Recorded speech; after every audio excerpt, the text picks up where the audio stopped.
This episode is brought to you by Granola AI, Whatnot, Upwork, and Shopify. Granola AI is a total game changer. Get started at granola.ai/Kwame.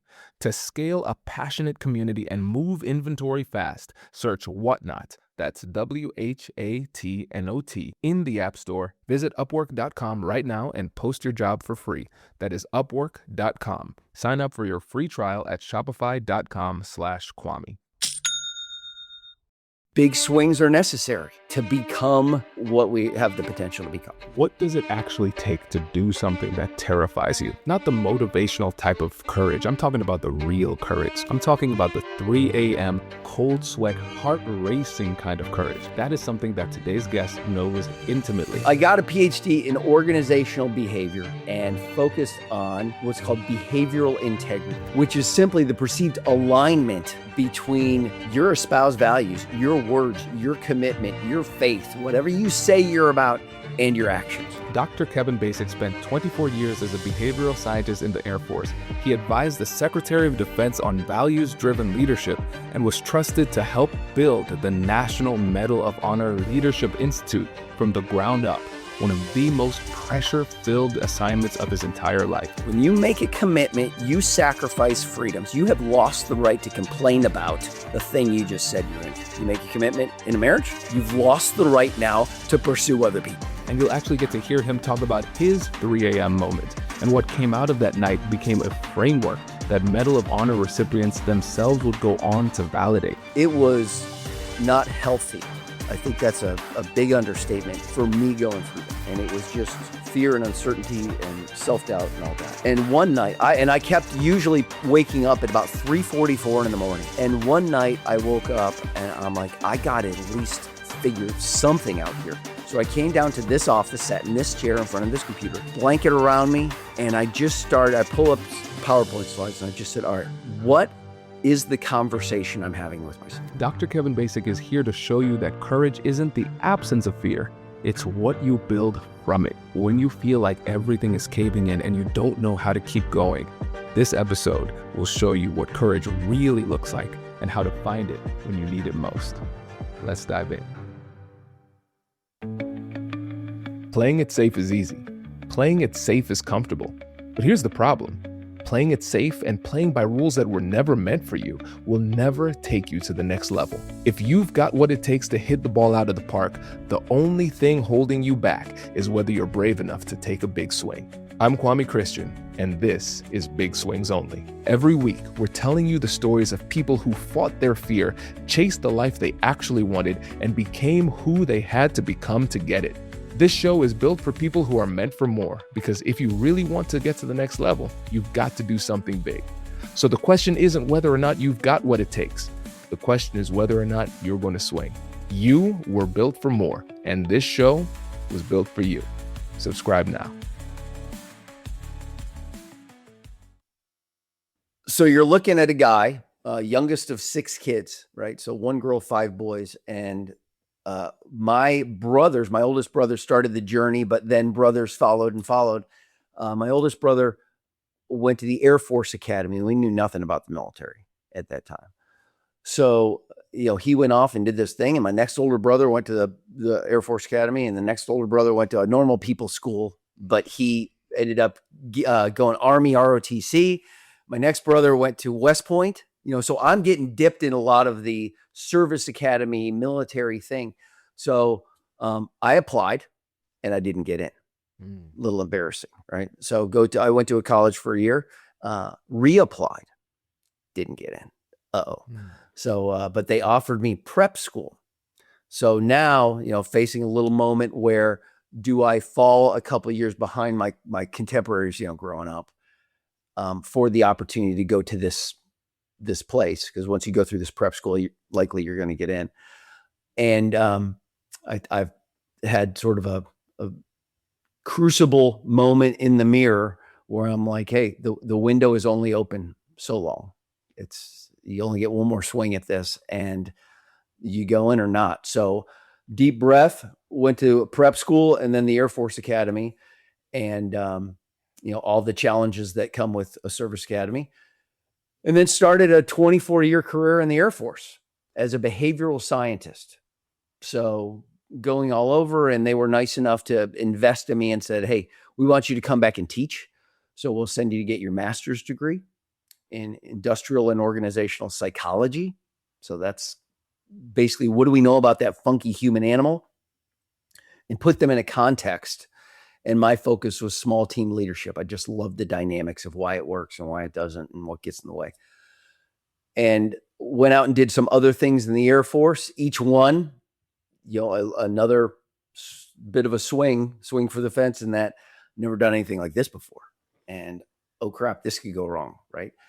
So taught back down at the Citadel in Charleston, South Carolina as an Air Force ROTC instructor. I got pulled up to headquarters to run ROTC's leadership development nationally as the chief of training.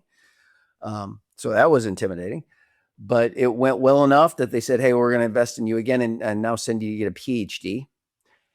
The joke in my family is, anytime I think the PhD is at all impressive, my mom will introduce me as, hey, this is my son, Kevin. He's a doctor, but not the kind that helps anybody. Right. So, yeah.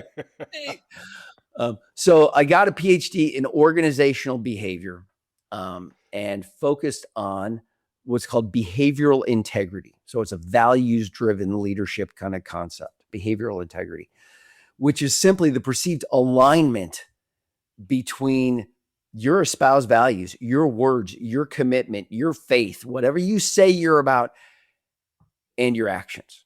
And when those are in alignment, when they are in integrity, good things happen. When they are out of integrity, buckle up. And it's so easy for all of us to get off the bubble and out of integrity with who we're trying to be, or our standard of excellence, or our faith, or, whatever that is. So those were the goggles I put on. And I love that moment to moment test of battling to be who you're trying to be. And, fear shows up and insecurities show up and all that, all the obstacles that we have to battle through.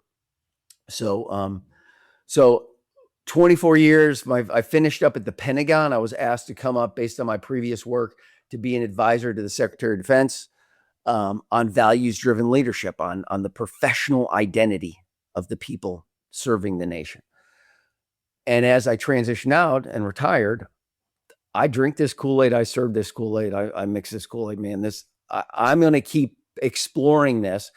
And I had enough people, Kwame, say, hey, we kind of dig how you explore this with people. We don't care if you're in uniform or out of uniform. So we'd like to keep a partnership going. So I started my own company and was off and running. Values-driven leadership, behavioral integrity, be the leader you mean to be. And about 3 years ago, I was asked to help stand up the National Medal of Honor Leadership Institute, this new amazing facility. This world-class museum was being built in Arlington, Texas by Dallas Cowboy Stadium to honor the Medal of Honor and all of those who have earned it. And they said, feels like we should have a leadership component to all this so that people hear the stories, connect with the recipients, but aren't just left with, wow, they're awesome, which they are. But there's got to be a bridge built to go, so what do I do with that? And the beauty of the Medal of Honor thing is these ordinary people did something extraordinary in a moment and demonstrated what is possible in spite all of the reasons not to do it, right? And we can basically say their stories happen to be on a battlefield in a military context, but man, there's hacks and lessons that can translate to the battlefield of your life, whether you're raising teenage kids or you're battling through some medical stuff, or it's just, personal, professional struggles. We're all in battles all our life, and to lean into the Stoics, the goal is to just struggle well.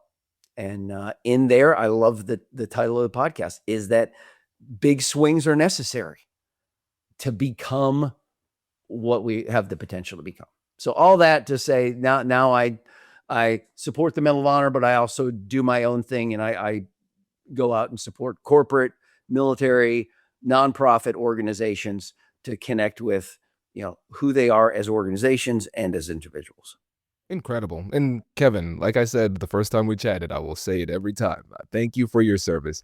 This is it's so necessary. And the role that you had was critical in making sure that everybody was mentally prepared to serve.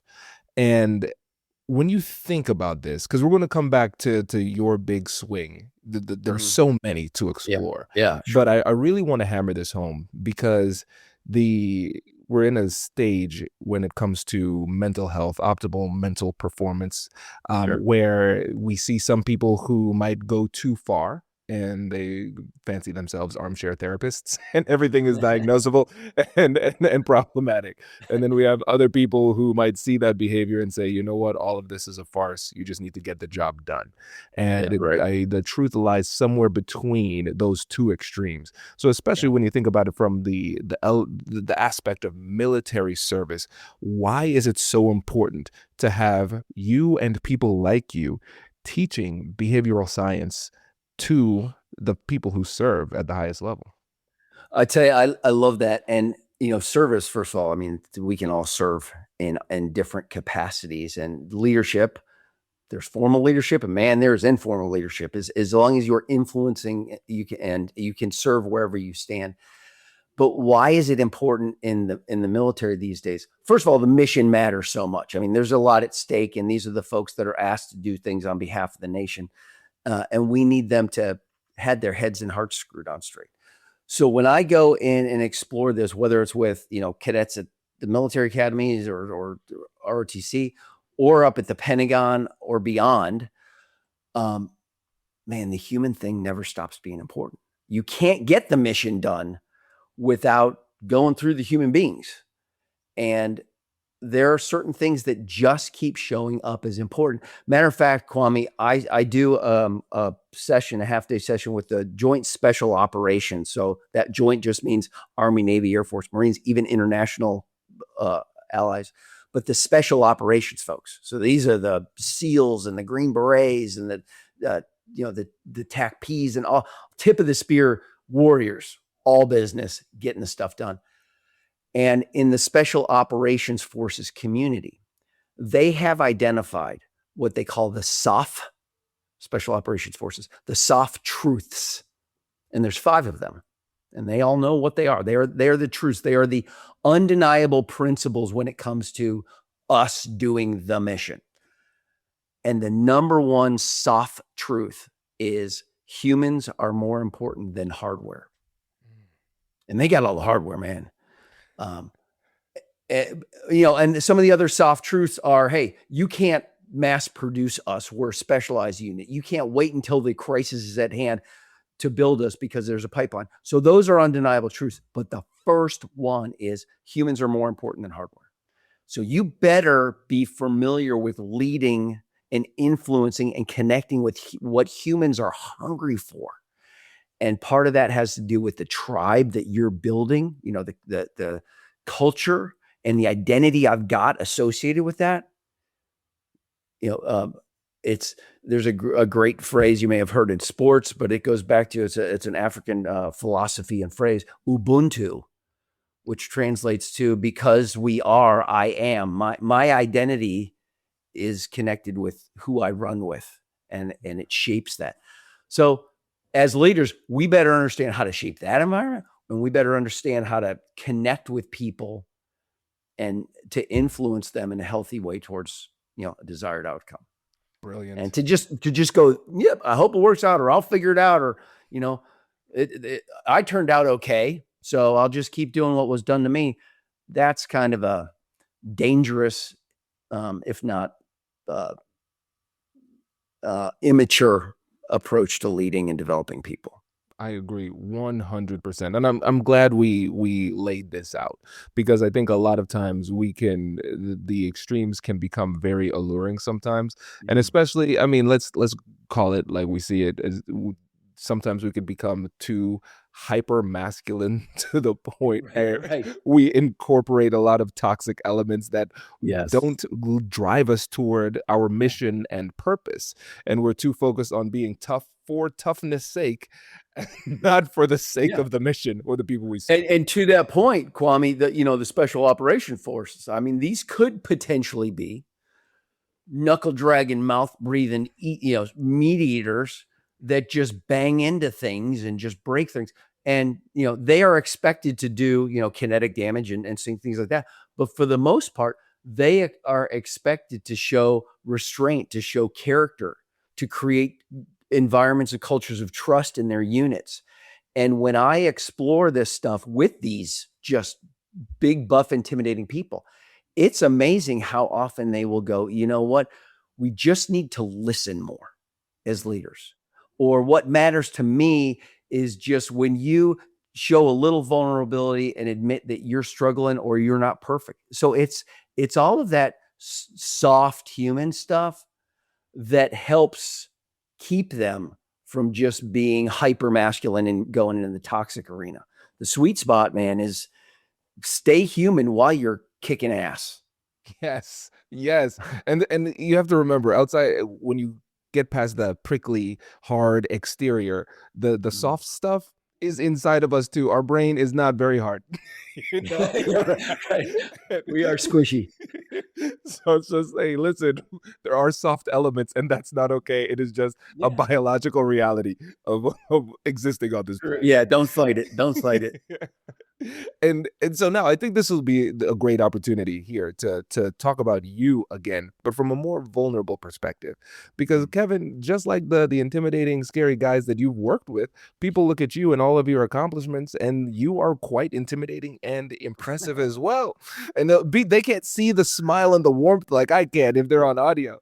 And I want you to take us through different scary moments in your life. So I want you to take us to during training when you were in the Air Force and you had to jump out of a plane. That sounds very scary. But then I also want you to talk about what it takes to be the person who has been trusted with stewarding the creation of this institute for Medal of Honor recipients, because both of those were scary. And I think from the outside looking in, they might assume one is scarier than the other, but it's interesting. Yeah, that's a great question. So all along, just like many of the listeners, you have certain decision points in your life, and as fear is showing up, hey, you're in the courage game, and there's the fear of embarrassing yourself, fear of failure, fear of not being good enough, fear of not being in the pack that you want to be associated with. Early on going into the Air Force Academy, there's certain moments where you are the actor alone on the stage, or at least it feels that way. Man, so many people, and this definitely connects to a lot of executives and high performers, even when they weren't alone, they felt so alone, right? Going through it. But when you cross a line back in the day at the Air Force Academy, you get dropped off on a bus, and then you literally had to cross a line that started your processing, and all the big mean upperclassmen are just waiting like sharks to jump all over you. So you've got to take the deep breath and go, all right, how bad do I want this? Because I know what's coming. I got to buckle up, and it's about to get real. So there's things you lean on in those moments to get you to take that step across literally the yellow line, or to, raise your hand and admit that you're struggling, when academics are getting away from you, or when, you're seeing stuff around you and you're like, I'm just not comfortable with this. Man, it's so easy to stay hidden and stay small. So, all of us have battled things like that, but I'll tell you one of the biggest ones for me. So, the PhD thing, of course, it's the workload and all that you struggle with, and lots of doubt that go on through that. I will tell you this may be one of the things, if people take notes, this would be one of the big life hacks. So I'm in my PhD program at Florida State, and I'm in like the second week. And it is, man, it's a book a day. And it is just, you're printing out, back in the day, you're printing out just piles of peer-reviewed journal articles that you have to read and consume and understand for the next day. And it's easy quickly to feel overwhelmed. So I was in the doctoral student lab where we do all the printing, and it was like 2 weeks into the program. And one of the upper class PhD students, he looks across and he sees me and he goes, "Hey, I know that look. I know that look on your face. You feel like you're in over your head, don't you? You feel like you're the one who shouldn't have gotten it right. And I'm like, how do you get out of my head, right? Psychology, get out of my head. And he goes, let me just tell you something. He says, odds are, statistically speaking, someone even dumber than you has pulled this off. And I'm like, yeah, wait, what? I'm like, I don't think that was a compliment. But he's right, so often. And, you got 2 kids. When you start as a parent, you start questioning, how are we doing this? And I don't know what to do with these kids. Statistically speaking, someone dumber than me, if there is such a person, someone even dumber than me has raised a child to survive at least the first week. So that was a helpful little battle cry that got me through some of the challenging things in PhD. And I've leaned on that one throughout my life. But there I was. This was about 3 years ago. So I had been honored and asked and invited to help stand up this leadership institute associated with this museum, the National Medal of Honor Museum. And the people that I'm running with are just insanely successful and impressive. And, you've got, good grief, the chairman of the board is Charlotte Jones. So the executive vice president of the Dallas Cowboys. You've got, the CEO of this thing is a 94.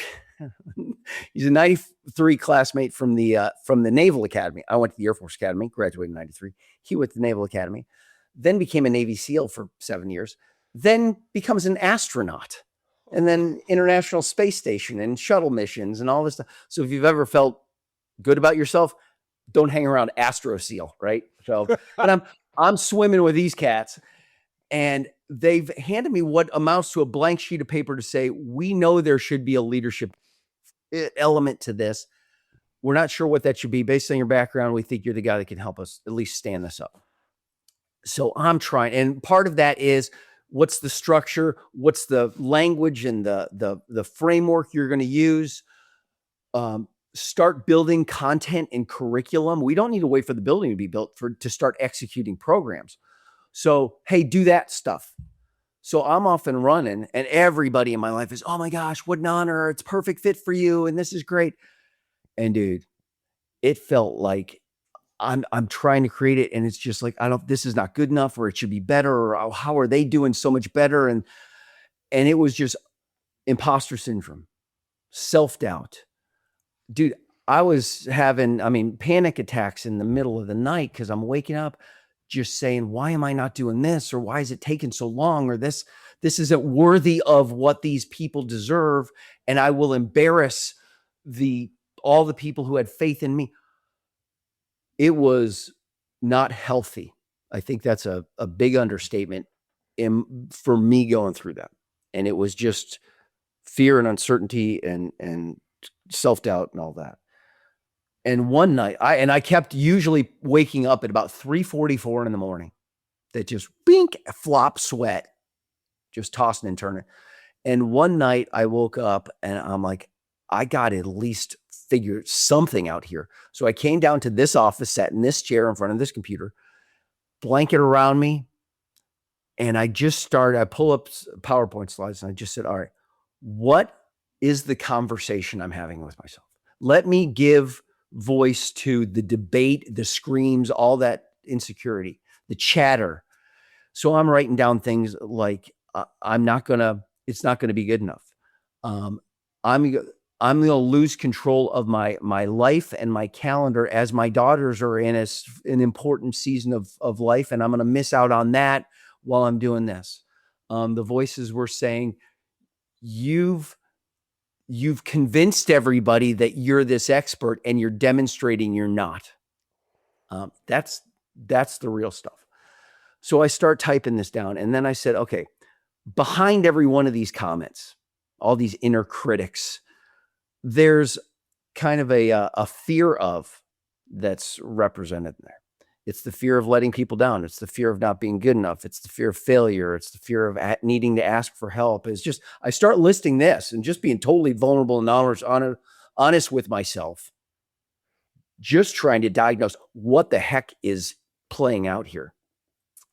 And something interesting happened, Kwame. As I'm writing that out, I'm like, whoa, let me go back and highlight some of these because that's not accurate. You've got to do this by yourself. It's got to be perfect the first time out. It's got to be different than everything else out there. Well, okay, true, but not completely true. So there were certain things that were worthy of being challenged. So I got it out there, and it gave me a little bit of comfort in going, okay, Kevin, you know better than that. And when that voice shows up, you can now call it out and go, not so fast here. Come on. You don't have to do it alone. You don't have to make it up by yourself. You've never done anything like this before.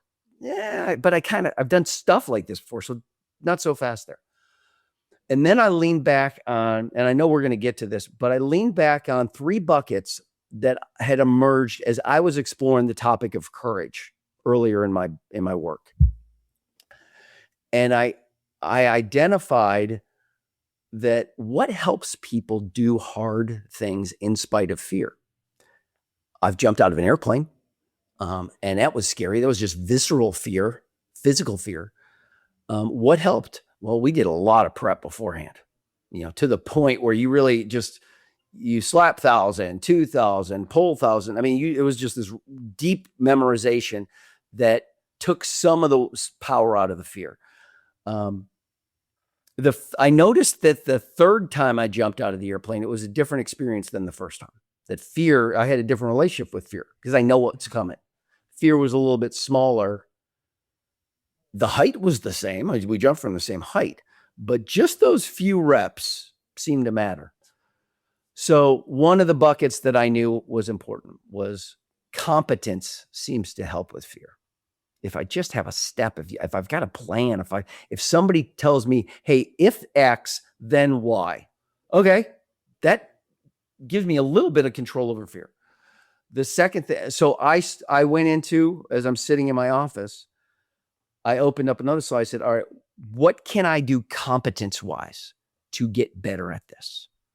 Who can teach me something that can help me add structure? What's a first step that I can take? What are the great ones doing right now that can maybe give me a little bit of, okay, that I can do. It's a step I can take. So competence became a first bucket that I was able to challenge myself with. The second bucket has to do with confidence. There's something to be said for just believing you can do it. Maybe listening to the people who are trying to remind you, dude, you have done stuff like this before. Stop ignoring that. Or pointing to other people going, hey, if they can do it, you can do it. Dumber people like you, then you have done stuff like this. So there's something about believing, maybe even borrowing confidence. And I know, you talk a lot about confidence in your work too. Just quick wins. I don't have to always hit the long ball. Can I hit some singles and get a little bit of momentum and feel like, okay, I got this. I got at least this. And I know from, just the Stoics, that it's helpful to just break the giant thing down into small steps. You go through boot camp, and basic training. It can be overwhelming. God, I've got to go through this for 6 weeks. No, you don't, dude. You just got to make it to the next meal, and then the next meal, and the next meal, or the next step, whatever you got to do. The next chemo treatment. If you break the big thing down into smaller steps, confidence can confidence can show up. And then the last bucket that was pretty easy for me to reconnect with in that late night session in front of my computer was the power of commitment. It's just reminding yourself that you love this stuff, reminding yourself why it's worth it. That's the commitment question. The commitment question is just, why is this worth it? And you better have an answer to that, because the grind and the suck is going to show up. But man, if you've got your why, if you know what identity you are trying to bring to life, some people are like, I know what I do not want, and that's part of my commitment. I'm going to prove them wrong, right? And that is fuel for me when it gets hard. Even though it's scary, I'm going to keep on taking steps. So I had those 3 buckets, and that's what in that late night session helped me kind of face down the fears and go, okay, I can do things competence-wise to help give me a little bit of strength and structure. I can tap into and strengthen confidence with things, and maybe borrowed confidence from those around me. And then I can just reconnect with the commitment as the fuel to help me take this thing on, even in the face of fear. And that was a helpful process for me that just gave me, it calmed the waters a little bit. And then working with Medal of Honor recipients, it just validated it. Because when you talk to a Medal of Honor recipient who did amazing things that we call courageous, in spite of all the reasons not to, they will answer the big question, which is, how did you do that? They will answer it with one of three things. They will say, I was just doing what I was trained to do. Competence. That's the first thing you'll often hear, which is so humble on their part. Hey, I was just doing what I was trained to do. Second nature. The second thing you will hear from Medal of Honor recipients was, I just believed I could pull it off. Usually because I wasn't alone. You know, I knew they had my back, so I was willing to, no matter how bad it went, I knew they were coming to get me. So that confidence helped them at least give it a shot. And then the last thing, of course, the biggest lever, the biggest answer to the question, how did you do that, is I cared so much about them. There was nothing that would have kept me from at least trying it. So again, the three buckets, the confidence or the courage catalysts kind of travel from battlefields in the military context to battlefields at Kevin's desk at 344 to battlefields in having to fire somebody. You know, think about that's a scary moment. I've got to hold somebody accountable and cut them loose and have that hard conversation. Man, it's helpful if somebody says, here's what you need to say. Just try this, or let's practice this, you know, and it'll feel a little bit more competent in having this conversation. Confidence. What if it goes right? You know, let's talk about that instead of what if it goes wrong. Let's talk about, you know, what things like this. You've had hard conversations in the past. This is just a different version. Let's talk about if it does initially go bad, can you recover? I think you can. All right. And here's how. And then, of course, the commitment thing is, why is this the right thing to do? You know, don't ignore the fact that other people are watching you tolerate that low performer. And it's affecting the culture. It's affecting trust. It's affecting your legacy as a leader. Does that bother you? Because maybe that's enough to get you to finally have the hard conversation. Oh, Kevin, this is powerful. This is powerful. And I think for everybody listening, especially folks who struggle with imposter syndrome, you told us something that we should hold dear to our hearts. And I know it's something I personally will go back to time and time again. Whenever I'm feeling imposter syndrome, I will now say to myself, at least people are not comparing me to Astro Seal. Yeah, right. At least I'm not that guy. Yeah. Oh, but this is great. And you know, when I was when Whitney and I were having our first son, Kai, I'm a bit of a perfectionist, having to work on that, and I was nervous about it. And just like you, one of my counselors said, he's like, lesser men have done it. And that really, I latched on. I don't need to be perfect. I need to be minimally competent. That's the goal. And the thing is, if you're called to do something, people see something in you that you don't often see. That borrowed confidence is so important. And just if that's ever anything that people struggle with, just call some friends and say, hey, listen, do you think I'm good at this? If so, why? And let them hype you up. And that helps you so much. And also, we've heard so many different angles on why it's important to have such a strong tribe, why it's important to have people around you. You are the average of the people around you, et cetera, et cetera. But when you think about that element of confidence, not just being borrowed, but also knowing that you have some elite people who have your back. Oh my goodness. Because I know with certain things, there are things that my friends will, yes, they love me and everything. So let's stipulate to that, but they will not tolerate a certain level of performance from their friend group. And those are the kinds of friends you need around. They're like, listen, we're not going to let Kevin slip off when it comes to something this substantial, right? You are preaching to me, man. I love that. Is you know, your vibe determines your tribe and your tribe determines your vibe. There's a little bit of back and forth there. And we had to define the word honor. Obviously, as we're standing this thing up, we got to operationally define, what do we say? What do we mean when we say this word? And although it's not perfect, I'm sure, but our definition, I think, travels into any corporate world where you're trying to build something in your family, right? That's the tribe, and you as a leader in that are trying to shape something that matters. So here's the definition we had for honor. Honor is living the shared moral and ethical code of excellence. Okay.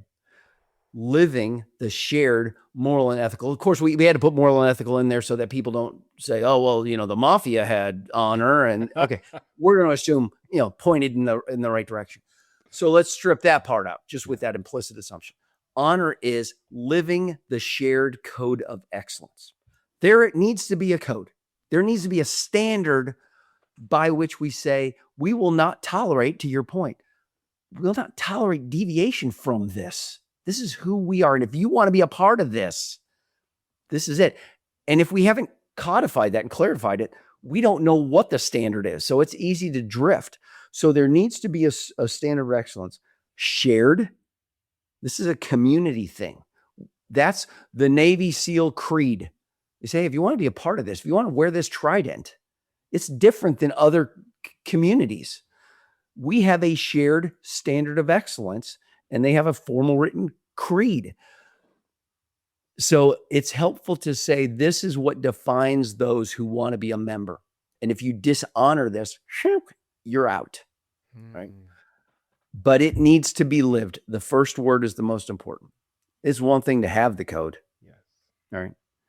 It's another thing to live the code. And that is the behavioral integrity thing, is you have to live the shared code of excellence. And brother, it is a moment by moment test to prove if you're serious or not, or if you deserve to be a member of this community or not. So I love the fact that in our tribes, when it comes to us believing each other, maybe that's part of our creed. I love what part of our family creed that I've borrowed from a friend going through cancer. He had a t-shirt that said, in this family, no one fights alone.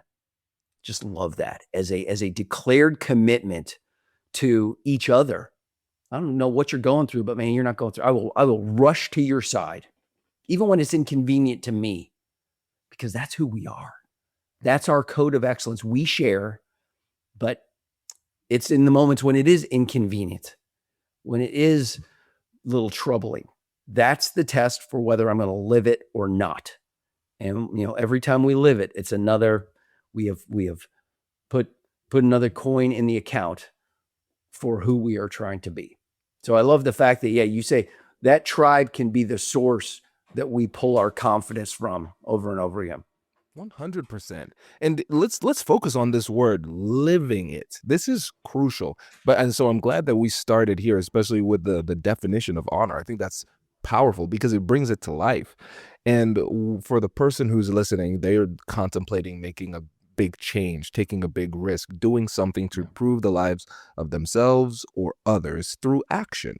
And what I recognize is that a lot of people who aspire to achieve on a high level, who want to live life on their own terms, a lot of times they want the outcome, but they don't focus enough on becoming the kind of person who is worthy of the outcome. And that's where the living it comes from. And when I think about you, one of the things I love about you as a thought leader is that it's not just you sharing other people's research or your own research. You are living it as well. Because when we think about throughout the through line through your life, and especially with this most recent endeavor, we're talking about the fact that you studied courage and then you went back to that literature and then lived courageously through what you learned.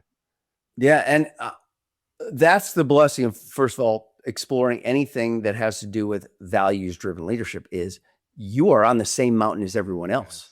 It's you might be a little bit of a Sherpa where you go, hey, I got some tools that seem to help people. Let me offer you those. And let me tell you where the risky footprints are going to be and the handholds need to be. That's the help of a Sherpa.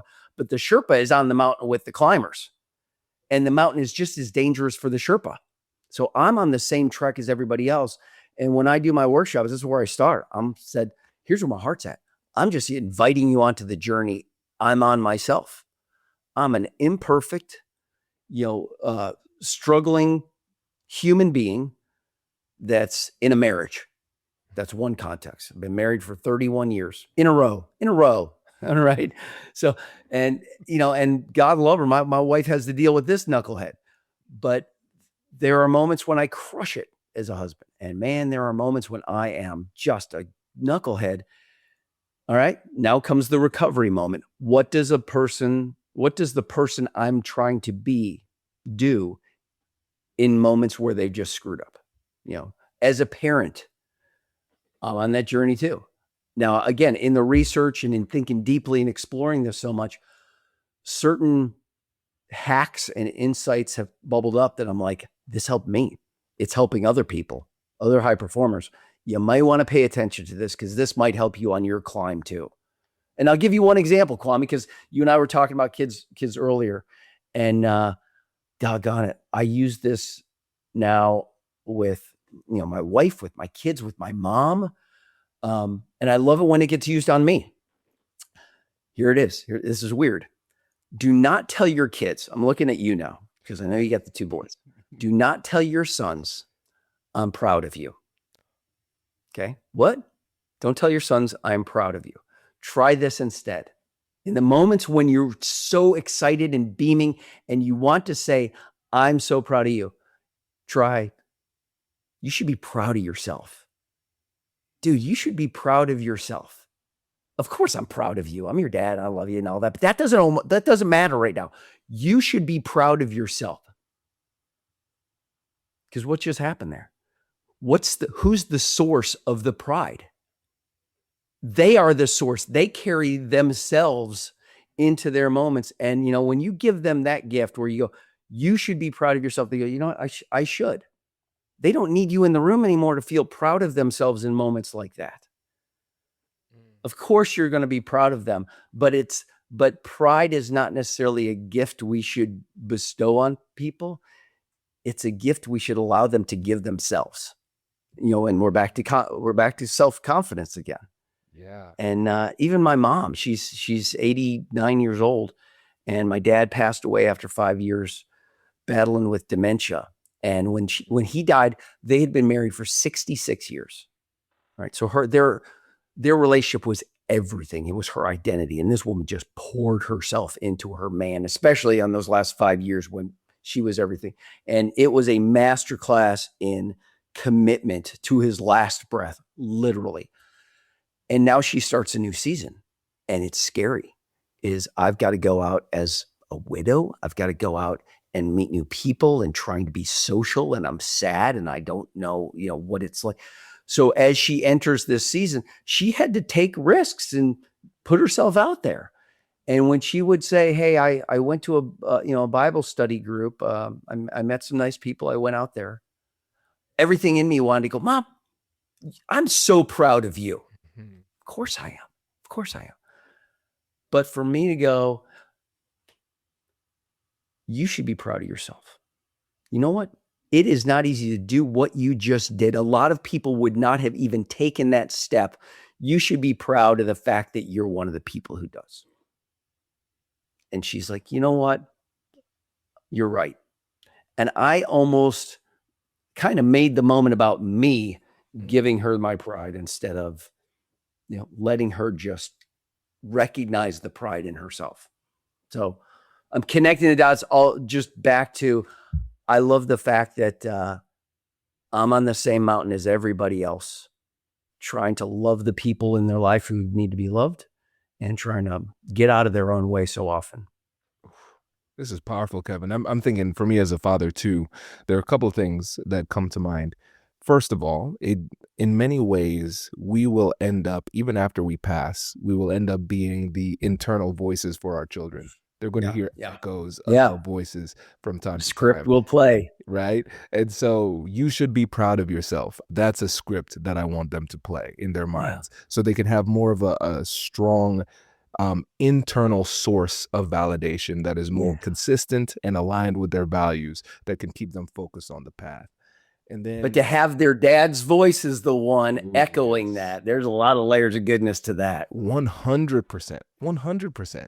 And I'm thinking too, based on the way that you've talked about your parents in this podcast thus far, it's clear that they've had a very strong impact on you. Yeah. It's taught you a lot over the decades. Mm. But I'd be more interested to see, what are the lessons you've learned from both of them in the last 10 years? Because this is a new chapter with your father passing, your mother having to adopt a new identity in many ways. What has that taught you? Oh gosh, you talk about stripping the ability to have excuses. My mom has a social life now that I could never keep up with. I mean, this woman is out there just crushing, and I'm like, I got to up my game. I mean, there's some of that, trying to keep up with that. So, I've seen, gosh, there's so many things. Just as a guy who really studies human behavior and sort of layers of the human experience, when I sat in the room after my dad literally passed, the family, it was beautiful and powerful. The whole family was there, huddled around dad, hands on him, and just hugging each other as he passed away. And then everybody else had to kind of go and prepare for sort of the next family get together. And my mom and I stayed back waiting for the people to take my dad. And it was amazing how quickly she had to figure out, who am I now? I mean, within 30 seconds of everybody leaving, she goes, oh my God, I'm a widow. I mean, she'd never said those words before, that's now the asterisk next to me. And that was interesting. And it just reminded me of the importance of just our identity. Who am I? Who am I to others? Who am I to myself? Who am I in my faith? Just clarity on that is important for people to navigate life. My dad was an entrepreneur, which means big swings, sometimes huge hits, sometimes big misses.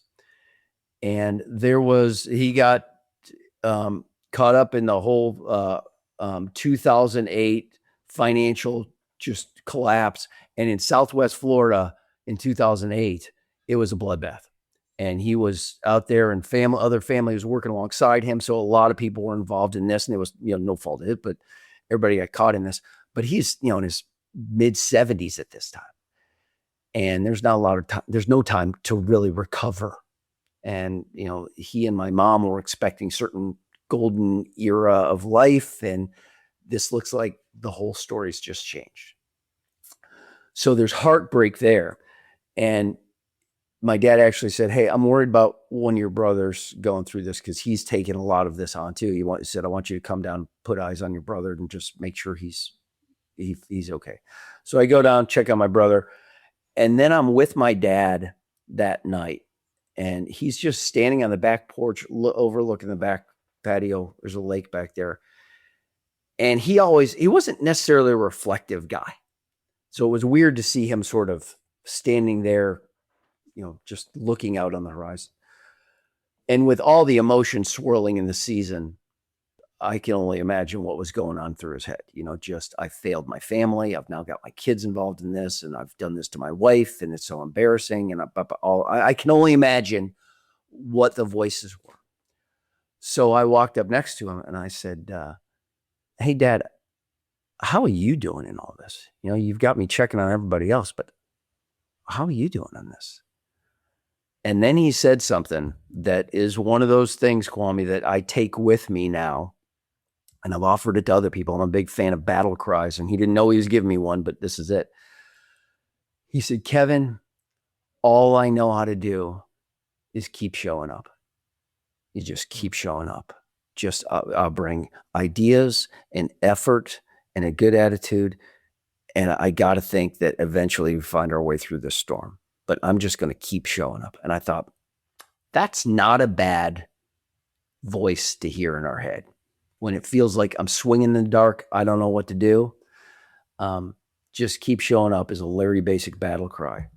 And in a season in teenage years, we had a season where one of our daughters was not acting like anything we would have expected. And it was just heartbreaking. And thanks to my brother offering a similar battle cry, he said, when we've had tough moments like this, my wife and I just look at each other and we say, I don't know how we're going to get through it, but I will tell you this, we're going to love our way through it. We're going to love our way through this. And, just certain phrases and battle cries can help reorient us to our code of excellence, right? Our shared code of excellence. And we're reminding ourselves we're going to live that in this time of uncertainty, because that's not a bad path to follow. I'm going to keep showing up. We're going to love our way through this. I'll never parent out of emotional control. I'm willing to go there and have the tough, necessary conversations with love, because that's who we are to each other. So there's, one of the things I help companies through is, what's the creed, the shared code of excellence that you want to codify that will guide your team going forward? But man, it's important for a family too. So good. Thank you. Thank you for being so vulnerable with us there. And I love this term battle cry too, because one thing that's coming to mind, it's Leonardo da Vinci's quote, "Simplicity is the ultimate sophistication." Yeah. And within each of those battle cries, there's such depth. Yes. Such depth. And what's really fascinating is that under duress, in these most difficult circumstances, people they will latch on to these battle cries, and they're not going to latch on to an unnecessarily wordy it's like dense piece the of 7 principles for exactly. The simplicity is the ultimate sophistication. It's so important. And it's the reason why we keep coming back to them for 2,000 years. It's true. They may be said a bunch of different ways, but control what you can control is just a battle cry, which who doesn't need to come back to that every once in a while? I mean, daily. And I think that's one of the things that is really fascinating about the fundamentals. When you see elite performers, they constantly revisit the fundamentals day after day. You see these great athletes, they'll keep on going back to what it was that they were doing just since they were children, because the fundamentals never go out of style. And now, one thing that's interesting is that we have an identity and an authentic version of ourselves at our core. And I think that aligns really well with integrity, because you're always going to care about your family. You are always going to care about service to the community and the country. That's who you are. But then looking at your life, looking at the lives of your parents and the people who are these incredible honorees, their identity can be edited around those core fundamentals, which is really interesting, because like your father said, he said, I've never been in a situation like this, but I do know that I will keep showing up. This is what I do, who I am. That is so true. Let's talk about identity. How key is that to courage and the willingness to take a big swing? Yeah. So I love, identity is what we pursue. You never achieve an identity. You always pursue an identity, because it's always tested. Just when you feel like I am a leader, okay, well, then here's a new moment. You try this knucklehead, or try this environment, or try this total pivot, try a pandemic, and now tell me if you're done cooking. So an identity is something you pursue. And the clearer you are on that identity, who is it you are trying to be while you're doing what you do? The clearer you are on that, what happens is the clearer the dashboard light goes off to signal this is a moment that counts. You said you wanted to be that. Hey, game on. The fact that you took the time to say, as a leader, as a boss, a supervisor, I want to be empowering. Okay. Let's talk about what do you mean by that? Because the moment will probably show up when there's a lot at stake. And it's really easy to go, I'd love to hand you this, but maybe it's better off if I do it this time. It's just this time, but next time I'll be empowered. Hey, you just missed an at-bat. So our identity, the clearer you are, the clearer you are as a team. I'll give you an example. Chick-fil-A, I was working with them, and one of the owner-operators out in California had created sort of a mini creed for his team. And he had a phrase in there that said, here on this team, and this is not Chick-fil-A's team. He's like on this corner of Franklin and 101st Street. Here, we talk to each other, not about each other. That's just who we are. That's at least one piece of who we are. We talk to each other and about each other. The fact that he clarified that makes the moment much easier to identify when somebody comes up to you and he's like, what's going on with Karen? Whoa. Why are you talking to me about this? You should be talking to Karen about this, right? This moment is a chance for you to live that out, because right now you are out of integrity with that thing we said is our creed. So identity is a powerful thing. And the deeper it is, the more visceral it is, the more hell yeah, that's what I want to be. The more we're willing to tolerate the suck, the more, even if we don't have competence or we don't have confidence, that might be just the commitment alone can be enough to fuel us to just at least get into the arena. There's a lot of Olympic people who go, I want to be an Olympian. Apollo Ono has some great insights in just the mindset to say, for me to plant that flag and go, I want to be an Olympian, I accept all of the pain that is about to come my way. And I will train a certain way that normal people won't train because they ain't Olympians and I am. So a dear friend of mine, Dr. Arthur Schwartz, he said, whenever we make a commitment, we sacrifice freedoms. Okay.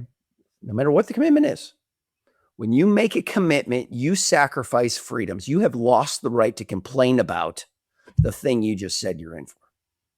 You make a commitment in a marriage, you've lost the right now to pursue other people. If you're going to really take this thing on. So I just love the fact that you commit to an identity and then you pursue it moment by moment in spite of all the obstacles. And again, we're back to competence, confidence, commitment seem to be the things that help people get across these testable gaps and bring that to life. Oh, Kevin, this is so good. This is so good. Okay, before we wrap, let's bring in Simone. He's been waiting patiently. He always has an insightful comment or question to ask. Bring it on, Simone. Kevin, does age have something to do about how courageous you are? I'll tell you why. Because when I started to work with Kwame, it was 7 years ago. I didn't speak English at all. And I told him, yes, I can edit your episodes. And I had to work with the dictionary trying to find the words, And now, after 1,000 episodes, Kwame told me, hey, Simon, why don't you ask a question to our guests? And I said, I don't know, Kwame, I don't speak English. It's very difficult. And he told me, I don't know if you noticed, but now you speak English. So he lent me his confidence, right? Yes, exactly. But I don't know if it was my age now or any other aspect that I'm not aware of. What do you think about that? That's a great question, Simone. And I really haven't explored that. So I'm thinking while I'm talking here. Now, age is kind of a proxy maybe for experience and wisdom and things. So with experience comes additional reps. So as those increase, fear can go down and courage can go up. But, fear hates reps. So you've done 1,000 podcasts now. You're not as afraid of editing podcasts because you're like done it a million times. And I'm confident I'm not going to screw it up, or I can recover from any mistake I made. And now he puts you on a new path and you're like, whoa, we're back at the beginning and I've not done anything like this. Talk to me in 2 months. And I bet after you've asked 100 questions to podcast members, you go, I'm asking better questions than anybody else is, right? You'll be a pro. Now, as we get older, of course, we get more comfortable. We get into habits. We get into ruts and routines where we feel I'm confident and comfortable here. So anything that shifts us out of that routine and rut is going to really shock things. So I think with age, again, it's maybe a little bit more of a proxy of comfort in what we're used to doing. So we've had more practice making those ruts a little bit deeper. But I still think we're back to competence, confidence, commitment. Is I bet there are other people who have had a language barrier who have become great sidekicks in podcasts. Go to them and watch them. You can pick up tips and techniques. You got tools. There's borrowed competence too. AI can be a great tool to help cover down on some of this. And the burden does not fall to you. You can take hats off and hand them to others, including actual tools.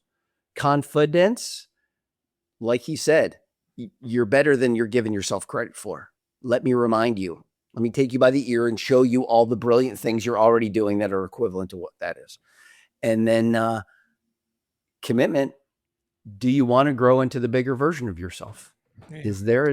There is untapped potential in Simone that Kwame, you just happen to be blessed with a friend, colleague, mentor who is going to want to unleash that. And I will. You mentioned Michelangelo earlier.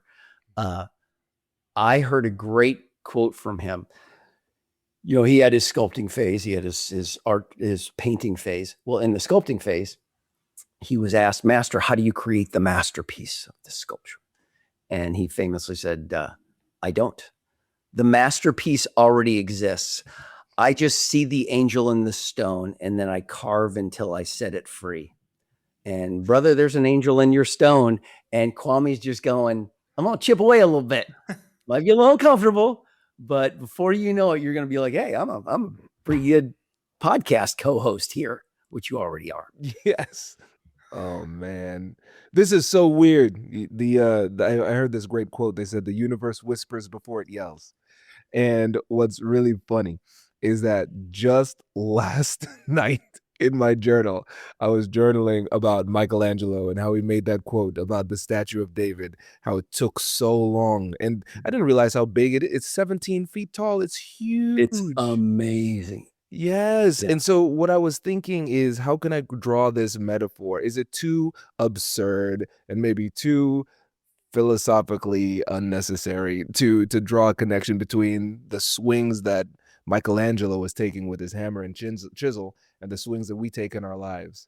Dude, we could spend the next hour talking about how brilliant an analogy that is, because it was an imperfect piece of stone. Yes. It was a piece of stone. Others said, "Can't do it with that." And he's like, I got an idea. It's in there. You just don't know it. And he took an imperfect piece of stone and made he didn't just make a stinking statue. He made a masterpiece for all time. And part of the reason it's a masterpiece is because it was an imperfect stone, right? Mm-hmm. And have you seen it in person? No, haven't. Okay. Mm-hmm. So I saw it. I saw it about seven years ago, and we're actually going to Europe next week with the family. And when I stood in front of the David, I said, I will not die happy if my children do not get to see this. I want to have them stand in front of this thing. But the first time I went, people like, we're going to see one of the great pieces of art. We're going to see one of the masterpieces of all time. And I'm like, you don't tell me what a masterpiece is, right? It's art. I will tell you if it's a masterpiece. And you stand in front of it and you're like, yeah, it's a friggin' masterpiece. Because, dude, he didn't mail it in on anything. I walked around the backside because I'm like, okay, the front that's the headline, and it's amazing, and it's intentionally disproportionate because he knew you'd be 17 feet down below, so the head's bigger than it's supposed to be, but it makes it work. And his eyes, or the gaze of his eyes, is different than every other David because you could see the contemplation, and the way that his pinky is extended. There's a certain tendon that's only visible when the pinky is in that position, and he got that right. And then I walked around the backside, and I'm like, if ever a guy has earned the right to just go, you know what the back of a leg looks like, it'll be fine.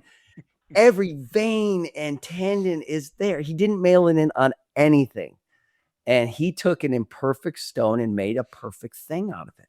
So I love that your journal teased that out of you last night. This is great. Okay, everybody, just wait for an excessively nerdy breakdown. Yeah, that's it. The next guest will be Michelangelo, ladies and gentlemen. Bring him in. Yeah. Exactly. Oh man, Kevin, this was so good. Listen, brother, I appreciate you. Before you go, you have to let the listeners know how they can get in touch, and also give them a shout out to the resource that we're going to link to in the description as well. Yeah. Okay. So yeah, first the resource, obviously in the human arena, especially in behavioral science, we know that trust is won in drips and lost in buckets. So trust is so important to any relationship in any organization. And trust is a volley, right? It's like hitting to forehands. The ball picks up pace as things go well, but sometimes the ball is just sitting on the court and somebody's got to put the ball in play.